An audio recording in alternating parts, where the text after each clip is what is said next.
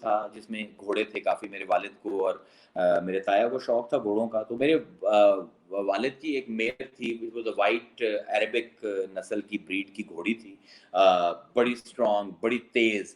اور my father used to ride, تو میرا بھی بڑا دل کرتا تھا کہ یار I should ride it. تو میں نے اپنے ایک دن فادر سے کہا کہ جی can I ride this؟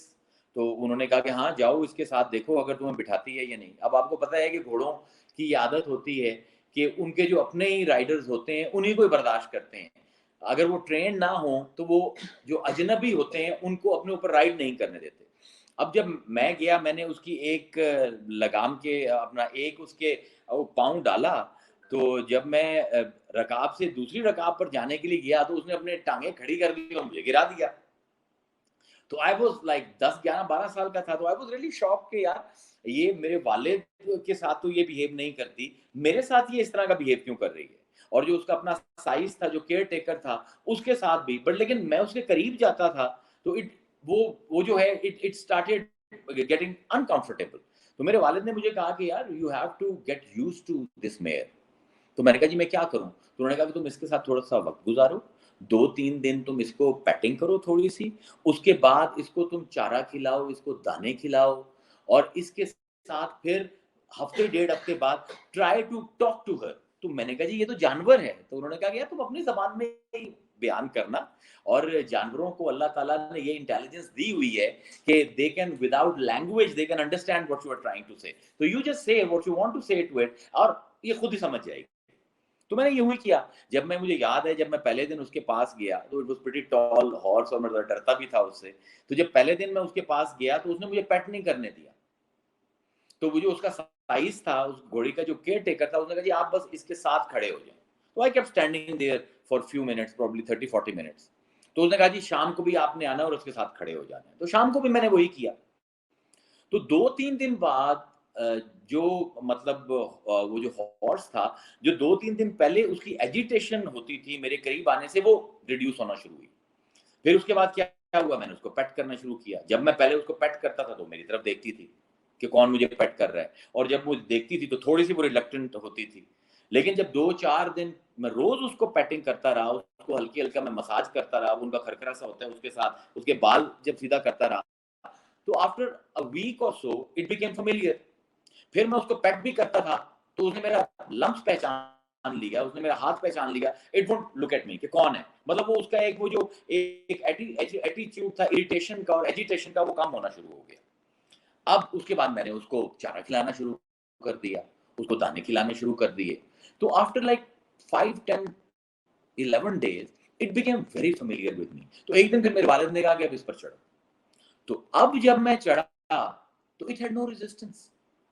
تو وہاں پر آج جب میں سوچتا ہوں, اور جب ہم سائیکالوجی میں پڑھتے ہیں کہ ہمارے برین کے 2 ڈپارٹمنٹس ہیں, we have a emotional brain and we have a rational brain. مطلب یہ جو ہمارا ایمگڈلا ہے, یہ جو ہے دس از آور ریشنل سینٹر, اور یہ جو ہمارا اس کے اوپر یہ جو فرنٹل لوب ہے, اٹ از آور, یہ ریشنل سینٹر ہے ہمارا, اور ایمگڈلا جو ہے یہ ہمارا ایموشنل سینٹر ہے. تو سائیکالوجسٹ یہ کہتے ہیں کہ ہمارا جو ریشنل مائنڈ ہے وہ جو ہے اس کا کام ہے صحیح اور غلط کے فیصلے کرنا, اور جو ایموشنل مائنڈ ہے وہ کراہت اور رغبت کے اصولوں پر چلتا ہے, اٹریکشن اور ریپلژن.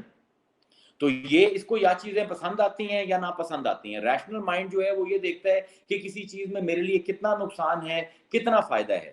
لیکن سائیکالوجسٹ کہتے ہیں کہ ہمارا ایموشنل مائنڈ جو ہے اس کو ٹرسٹ نہیں ہے ریشنل مائنڈ کے اوپر, اور ریشنل مائنڈ جو ہے یہ ٹرسٹ نہیں کرتا ایموشنل مائنڈ کا. So there is always a war going on between us. So what we need to do is we need to reduce this battle. میرے نزدیک جس طرح میں اس ہارس کے ساتھ فیملیئر ہوا تھا, the more I become aware of my dark side, of my nafs ammara, the more time I spend with it, the more familiar I become. تو میرا جو ایموشنل مائنڈ ہے it will start trusting my rational mind and it will start taking its suggestions. یہ کام میں forcefully بھی کروا سکتا ہوں. مطلب میں کسی کو کہوں کہ تو جہنم میں جائے گا, اس کو ڈرا کر, stick and carrot, the oldest trick in trade, میں جنت جہنم کو سامنے رکھ کر بھی یہ کام کروا سکتا ہوں. لیکن then it will not be an emotionally intelligent way of doing it. So what is the emotional intelligent way? That is self-awareness. من عرف نفسہ فقد عرف ربہ. جو اپنے آپ کو پہچان گیا وہ اپنے رب